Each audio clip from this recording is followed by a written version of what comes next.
small steps can make a meaningful contribution. The journey of 1,000 miles begins with one step. Now,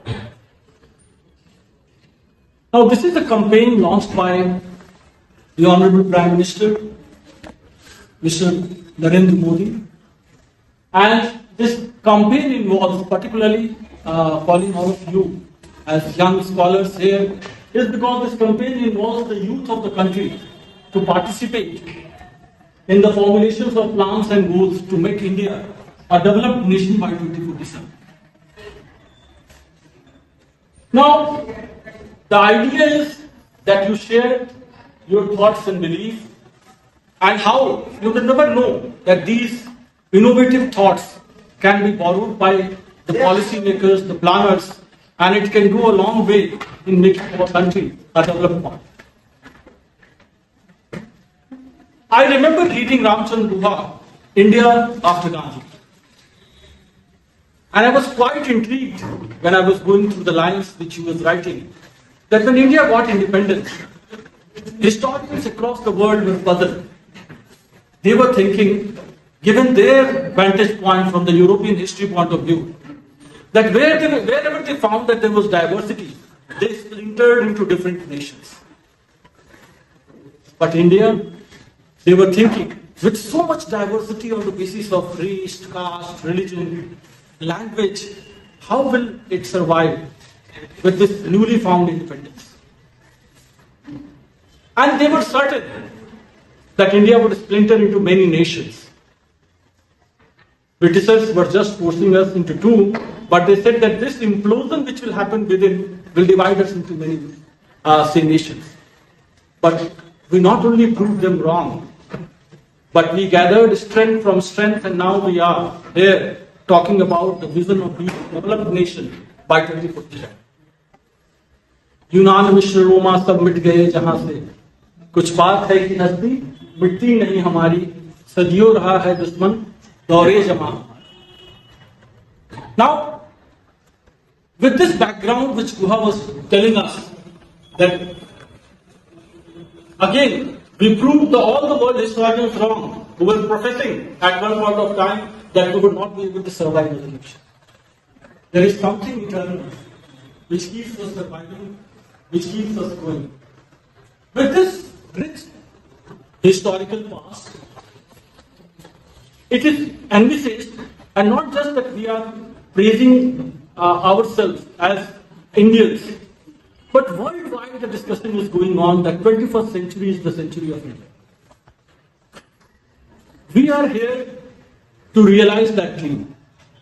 And currently we are the 5th largest economy in the world, and we will be the 3rd largest economy by 2027.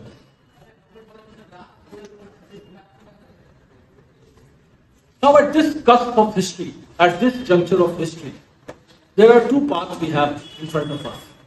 One, we can sit idle and watch making of the history, or we can participate in it and be a part of history. The choice is ours. And I'm very happy to see that all of you who have made a conscious choice to be a part of this discussion have chosen the other path, that is to be the part of history, to be the part of making history. So, hats off to you. And very soon we will be listening to your ideas as well, that how do you, what suggestions you have. Now, in histories of nation there comes time, which comes but comes rarely, is that they have to decide whether to perish or to survive. They have a choice whether to rise from the ashes and make the history.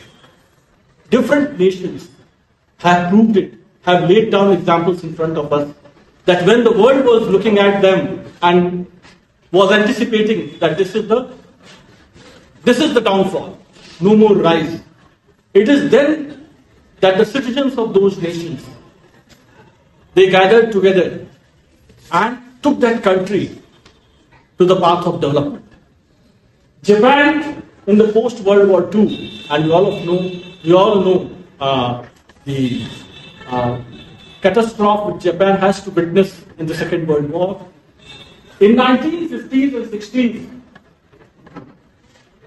Japan went on the path of economic development and divided the economists across the world that how is it that it has done this. And this we call, and we read it in economics and in the world history, as Japanese post-war economic miracle. Similarly, Germany in 1950s, 60s and 70s, the setback which Germany witnessed in the World War I as well as World War II was huge by any standard. It was divided into East and West Germany. And then Germany rise. 50s, 60s and 70s, we know as the Westwunder or economic miracle which happened in Germany. Now again, that was a defining moment in the history of Germany. From there, it was never looking back. Then comes the country like Singapore, which was again a developing country by all standards.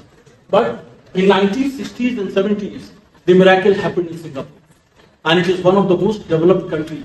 I have personally been to Singapore and I was amazed to see the kind of development it has. And South Korea, look at the two neighboring nations, North and the South Korea. Look at one into a very, very miserable state, and another South Korea, which again being warned on in it was in a very bad state. But 1960s to 1990s is known as the miracle on the Han River. South Korea developed like anything. Why are we discussing these nations? We are discussing these nations because, as I said, that a moment comes, but comes rarely in the history of a nation. Now that moment is something which we are witnessing currently. Well, not only we, but world economists are looking at us and they are saying that 21st century belongs to it. And we have few, recent miracles which we have turned into reality to boast about, to talk about. Look at the education front, the way we have opened up new institutions, adopted new technologies, and the gross enrollment ratio, the way it has increased. And in healthcare sector, the way we have progressed. The whole COVID platform during the COVID pandemic is something which even world is amazed to look at, that how it is. You know, by all the standards, when I talk to my friends who are positioned into different parts of Europe and the US and Canada, I remember talking to my elder brother during the COVID first wave, and he was telling me, Rajiv, मुझे तो डर लगता है. यहाँ जब हम लोग देखते हैं इतनी ज्यादा जो है वो सुविधाओं के बावजूद कोविड इस तरीके से इटली में जिस तरीके से इस समय डेवास्टेशन चल रहे थे, people were thinking that with our healthcare infrastructure, what will be our situation?